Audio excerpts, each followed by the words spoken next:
Aaron Smith from the Magic Depot here with this week's Best Kept Secrets video blog. You can see all my best kept secrets at www.themagicdepot.com/secrets. Now, a couple weeks ago, I announced that I had some PK deck slimlines for sale. PK deck slimline is a personal PK deck that I use for a signature routine that's unpublished.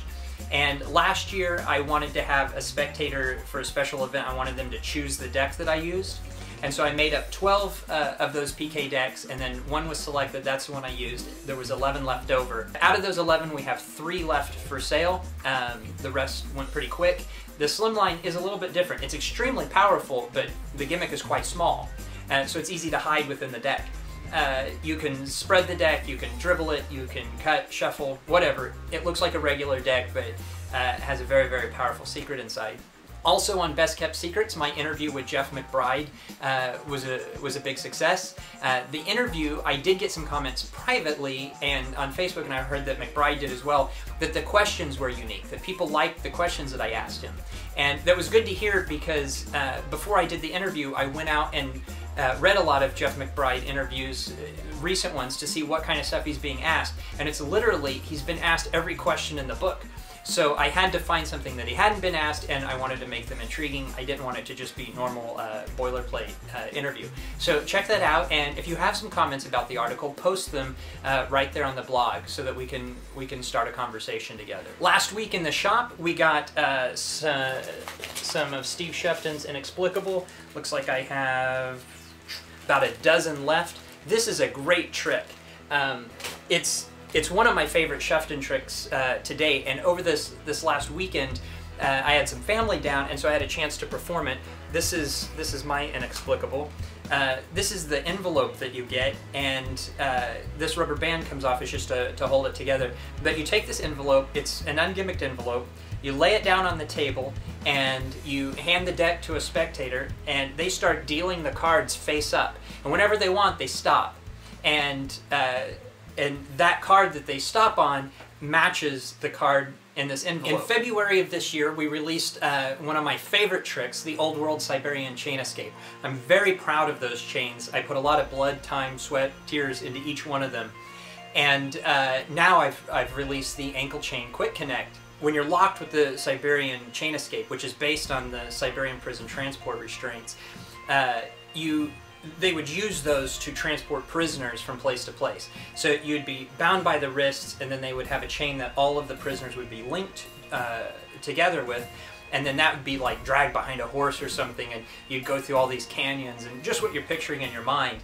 When the guards didn't want the prisoners to go anywhere at all, they used a full body setup that would be the transport restraints connected to a ankle chain restraint. Once you're there, they would need to dispose of you after a certain amount of time because prisoners are expensive, and so they would take those chains and they would connect you or a group of prisoners to a pyre in the courtyard, and then they would just set them on fire, and then the body burns away, and what's left are these charred, mean-looking chains, and then those would go on the next prisoner, probably still very hot. I love the look of that mean, charred, fired, hammered look, you know, these old blacksmith techniques for making chain and rings.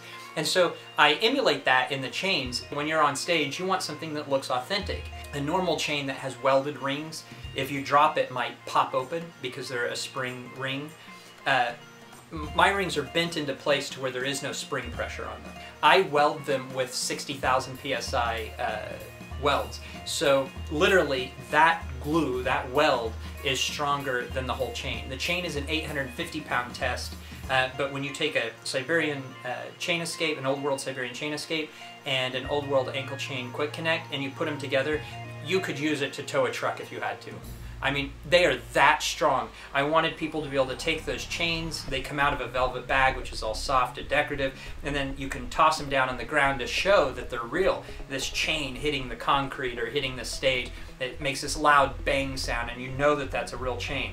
I love the look of it, I love the feel of it, and I'm very proud of that whole line. Now for a bit of magic. For some reason, on Twitter, I get more questions through private messages than I do through any other social media. I get questions a lot of times from beginners because I follow a lot of beginners, and the reason why is I like to watch how they progress through their Magic. You can see a beginner getting into a card trick or getting into a coin trick or something like this, and it brings back that energy of when I was first getting into that same move or that same trick.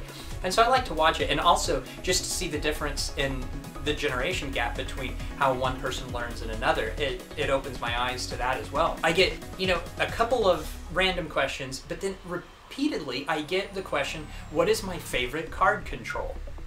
And so, you know, I have some stock answers that I use in 140 characters, but I wanted to be more specific, and so I thought I'd use this opportunity. My favorite card control and the card control that I use for any given trick are two different things. Whatever control to bring the card top, bottom, middle, wherever you need it, pocket, wherever, whatever is the best, most efficient method at the time for that trick is the one you should use. I think and I think most card men have that opinion. But I do have a favorite control, and that's why I think the question is interesting.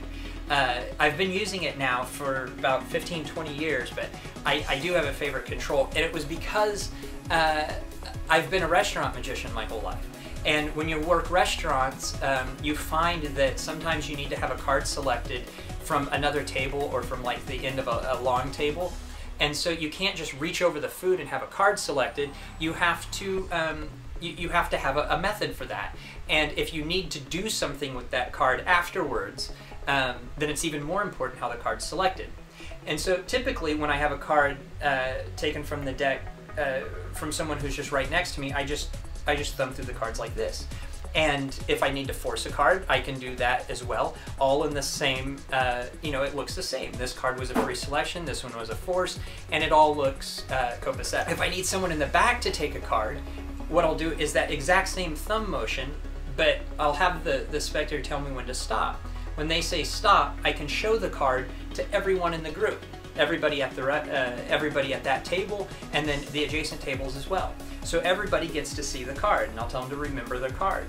Then when the card comes back, just in one movement, I put the card right back to the top. That is my absolute favorite control. But the reason it's my favorite control is it's extremely versatile. So that card goes right back to the top, which is good if I need it again, or if I want to peek it, or you know, whatever. I mean, it's right there. It's already done. But likewise, if I'm doing a routine where I'm showing that card and then it needs to go back to the deck again, or if the card, if something happens to it and I'm stuck in a position where I have the card here, I can use the exact same control outside of the deck. So you just riffle down, show the cards, and then when you come back, it goes straight back to the top again. It looks just like this. I show the card, I riffle down. The card really does go inside the center, but in absolutely less movement than a side steal, it comes right back to the top again. That is my favorite control. And another reason why it's my favorite control is because if you did have the card selected, like say I wanted, you know, you have a contingency where again the card comes back to your hand, you can instantly put the card right back to the top of the deck, cut the cards, and either keep it right back on top, or as the card goes back, you can hand the deck out for shuffle and cut, and then you can do a card to pocket later, and you've already got the card in your hand.